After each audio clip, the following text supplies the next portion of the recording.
Hey, how's it going everyone? In today's video I'll be talking about Elden Ring and why the hell it's so damn popular. Elden Ring released almost 3 months ago, with the same system of storytelling that can be found in the previous Souls games. You create a character and get right into the game. At the beginning you meet the first boss of the game and that boss kills you in most cases. Now I've seen some footage online of professional players defeating the first boss, but still, even if you win against that boss, you will have to die anyways for the game to continue. This moment felt like the game just wanted to show us what we got ourselves into when we bought the game. The story of the game or lack of it continues. You wake up miraculously and that counts as the official start of the game. You can start killing some NPCs in that world who are some of the easiest to finish off. Now that being said, the game tells you absolutely nothing as to where you need to be going. And when I started the game, I saw a big guy just galloping his horse around. So I approached him thinking that since this is an open world, I would be able to run away from him if I feel underpowered. No, the guy's name is the Tree Sentinel and he's no easy fight. He killed me a few times before I decided to take another route to other areas. Don't get me wrong here, this game has a huge audience that love it and religiously play it. My main issue with these games is that I can never get a feel for what's going on. The character we play as never feels special in any ways. You die faster than most NPCs in the game, no one knows you, and you cannot build a reputation by killing the bosses in game. So I spent a total of 30 minutes in the game and then I quit. This was when the guilt kicked in. I saw a lot of people just killing it in Elden Ring and it looked doable, but I still couldn't play the game and feel comfortable. And for the last couple of months, I've been trying to figure out why everyone on this earth cannot stop playing or talking about Elden Ring. It makes no sense to me at all. Elden Ring, a brutally challenging open world RPG, hasn't just been popular. The numbers have been astronomical. Popularity was to be expected. From Software has released a number of hit titles. Dark Souls and Bloodborne have deservedly reached millions of players, but Elden Ring's level of success has put the famed developer in a whole other world. From Software's last game, the highly rated, super popular Sekiro, took a year to shift 5 million copies. Bloodborne, a PlayStation 4 exclusive, sold around 3 million copies over its lifespan. From Software's most successful release, Dark Souls 3, took around 4 years to sell 10 million copies. Elden Ring sold 12 million copies in just over 2 weeks. Those aren't Dark Souls numbers, those are GTA numbers. Elden Ring is matching pace with GTA 5, a video game that sold 160 million copies to date. When you consider what Elden Ring is, so obstinate it literally hides the tutorial from players. The level of popularity is ludicrous. Elden Ring isn't a watered down product aimed at the broadest popular audience. It's not Avengers Endgame. It's like a David Lynch movie somehow pulling in $1 billion at the box office. And don't you say you predicted it, because no one saw it ever coming. Absolutely no one could have predicted that Elden Ring could hit these giddy heights. This makes me feel like a stranger in the gaming world. I know that every game has its own fanbase, but whenever I play this game I just feel depressed and quit shortly after launching it. I enjoyed watching PewDiePie's live streams of Elden Ring and the guy seems to enjoy it. I enjoy looking at the gameplay but not actually playing the game.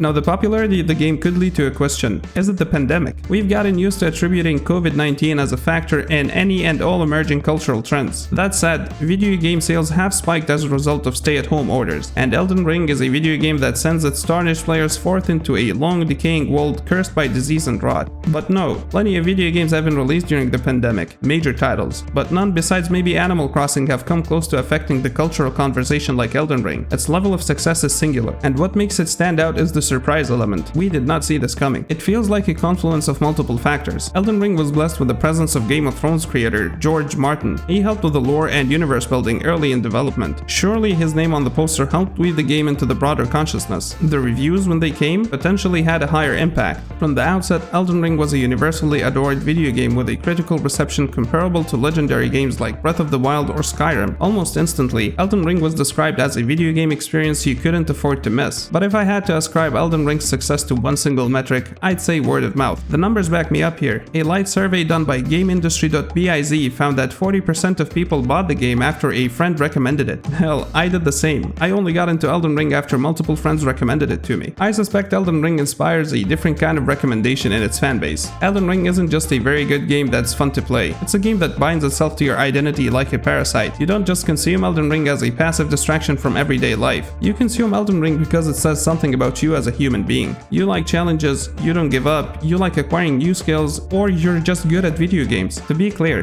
this is not a good thing. It's gatekeeping, but it's gatekeeping that has inspired a different kind of recommendation from its player base. With Elden Ring, the Cultist Devotion has gone viral on a level previously unheard of. The reviews were so strong, the game of such a high quality, that everyone in that core From Software cult, including myself, is screaming from the rooftops about it. This isn't just another From Software game. It's the culmination of decades of trust built up in a broadening fanbase that has made liking these video games a core part of its personality. Elden Ring seems to have included a part of every previous Souls game that has been released prior to it, plus the addition of the open world. Will those introduced to the Elden Ring cult stick around for the games that come after? My instincts say yes. Partly because, in its own unique way, Elden Ring is more accessible than the previous From Software games. The open world structure makes its roadblocks less painful. If you're stuck at a boss fight, you can simply go elsewhere and come back stronger, leveled up, and with better gear. Elden Ring is also uniquely built to suit multiple different playstyles. If your reflexes aren't built for endless dodge rolling, simply create a magic-focused build and obliterate enemies from a distance. For all the online talk of difficulty and get good culture, Elden Ring actually caters to a broad spectrum of players. Somehow Elden Ring has become the most popular video game in the world by compromising in ways that are near invisible to its core audience, and that's ultimately a very good thing. The trend in almost all forms of expensively produced entertainment, be it video games or movies, is risk management. In cinema, that usually means endless superhero movies. In video games, we have the monogame. Big budget titles have become almost indistinguishable from one another in terms of the systems that make them tick. Open world, crafting, leveling up, combat trees, button presses do the same things, and big budget gaming has smelted itself down into a boring mess. In conclusion, I hate the game, but not because it's bad. I hate it because it needs a lot of hard work and commitment, and that's not why I play video games. I play video games to relax and forget about the real world that I live in, but this doesn't mean that the game is bad. It's in a lot of aspects perfect, but just not for everyone, as is the case for all other video games. But this one has a predefined player base who the game was targeting before it ever came out. The rest of its popularity, as mentioned before, came from players recommending Elden Ring to their friends and so on.